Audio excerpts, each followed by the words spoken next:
Hola a todos y bienvenidos a un nuevo vídeo de El Zarpazo, la nueva actualidad del deporte zaragozano. Hoy traemos una malísima noticia, la gravísima lesión de Miguel Linares. Y otra buena noticia, el fichaje de un nuevo base para Casademón Zaragoza. Y terminaremos con la previa del partido Real Zaragoza-Málaga Club de Fútbol. Comenzamos.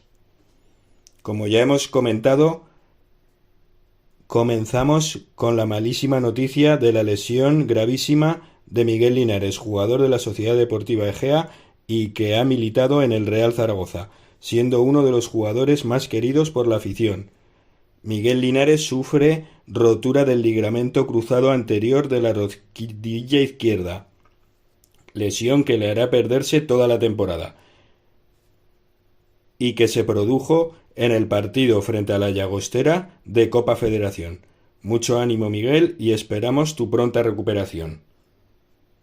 Otra de las noticias, esta más positiva, es la incorporación al Casademón Zaragoza de un nuevo base, Luka Rubnik, procedente del ERA Nymburk y que ya jugó en el Montaquit Fuenlabrada. Tiene 27 años, mide 1,86 y es esloveno. Y es que Casademón Zaragoza ha comenzado muy mal esta temporada, en parte por las lesiones de dos de sus jugadores más importantes, y tenía que mover ficha. Y para terminar, os dejo con la previa del Real Zaragoza Málaga Club de Fútbol, que se disputará este domingo a las 6:15 en la Romareda y televisado por Gol.